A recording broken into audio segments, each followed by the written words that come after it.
prevenir? Obrigada, hein, Tutu? Obrigada. Criatura fica na próxima. Que forma a gente tem que se prevenir para a gente não ter problemas? Porque dá para evitar muitos desses problemas, Sim, né, doutora isso. Sandra? Pensar antes, né? Sim. Consultar um profissional para saber quais são os seus direitos e se é possível você agir da maneira como você está pensando. Porque muitas vezes você acha assim, minha separação não tá com problemas, vou combinar, não precisa de advogado.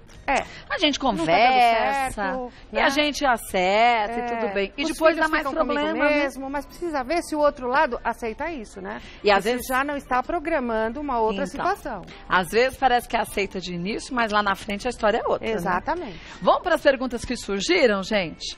Olha, o Danilo, vim para o Brasil de férias e decidi ficar com meu filho no país. Minha situação pode ser considerada subtração internacional? Olha que sério. Sério, seríssimo.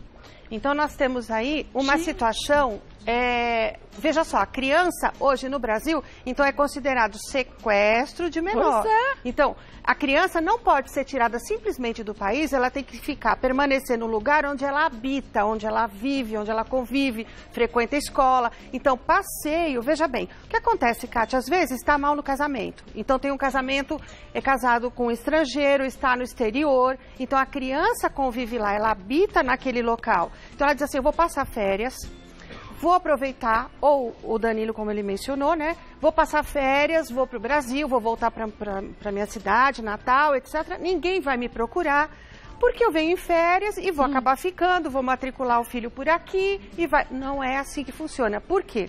Porque a criança não pode sair do local onde ele vive, habita, né? Sem autorização judicial. Então, passar as férias é uma coisa. Agora, vir com a intenção de permanecer e mudar o local de habitação da criança, ele pode... Agora, veja só, não responde como sequestro no Código Penal brasileiro, tá? Mas é subtração de menor. Então, veja, quais são as consequências? Vai deportar, vai tirar a criança, vai mover uma série, a Polícia Federal... E quando chega no país de origem, você entra nas leis do país de origem, né? Exatamente, de origem. Então. Aí, sabe o que acontece? Perde a guarda. Então aí... E não é decidir ficar.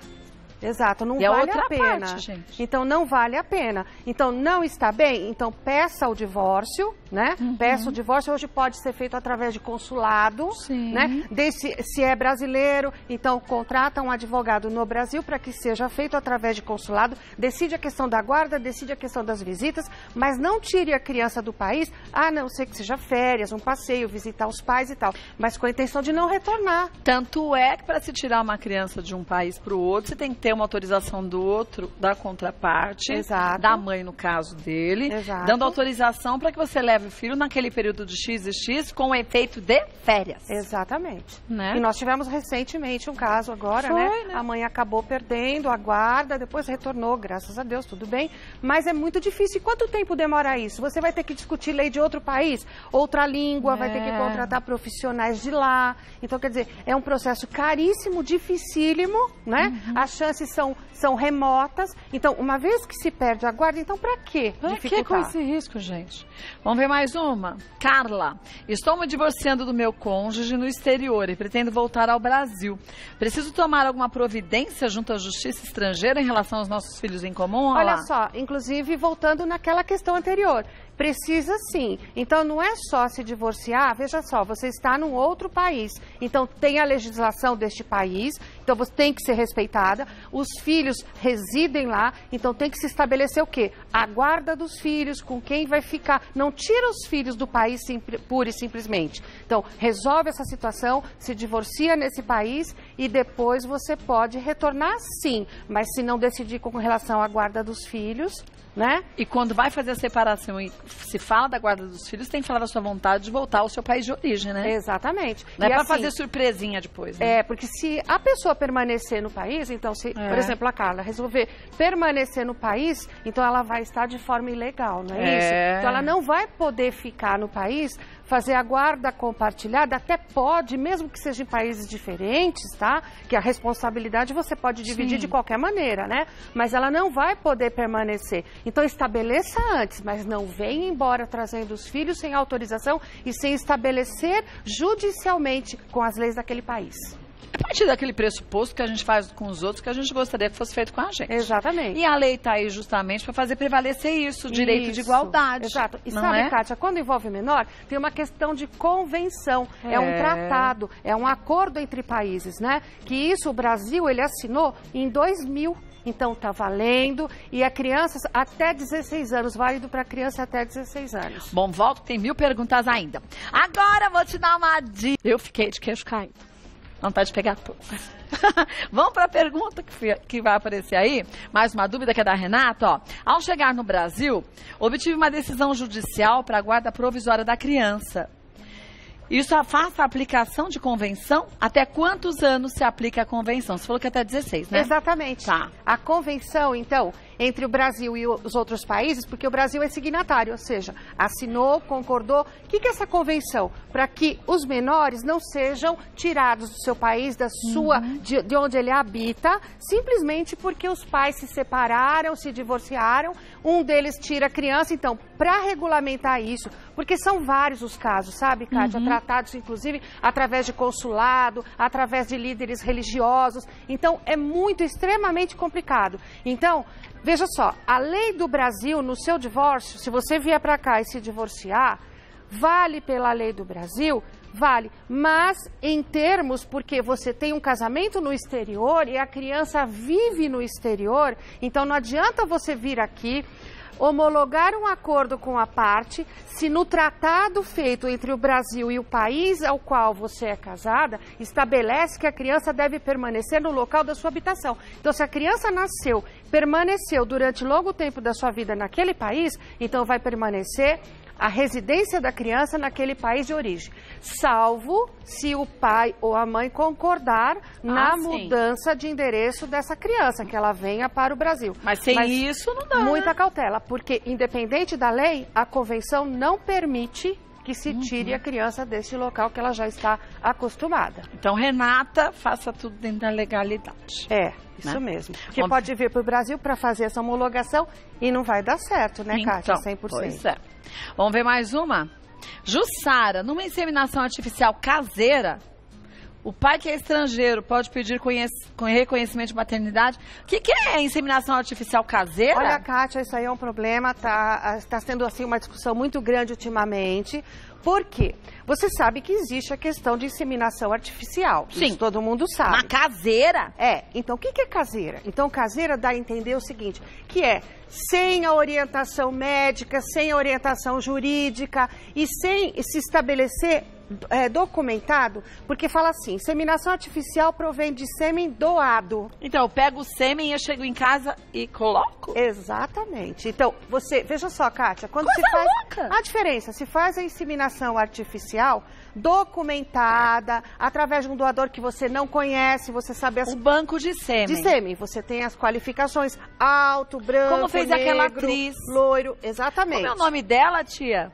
A atriz que fez inseminação do banco de sêmen? A Karina Bach, isso recentemente, exatamente. Mas não tem o conhecimento pessoal com o doador. Você escolhe as características daquela pessoa. E sabe que não vai levar em risco nem a mãe e nem a criança. Muito bem. Só que quando você diz assim, caseira, é uma situação meio que fora da lei, fora dos princípios. É tipo você pega um amigo, fala quero engravidar, ele vai lá, transa com você e pronto. Ou escolhe... Então, você falou transar, e a complicação é essa, veja só.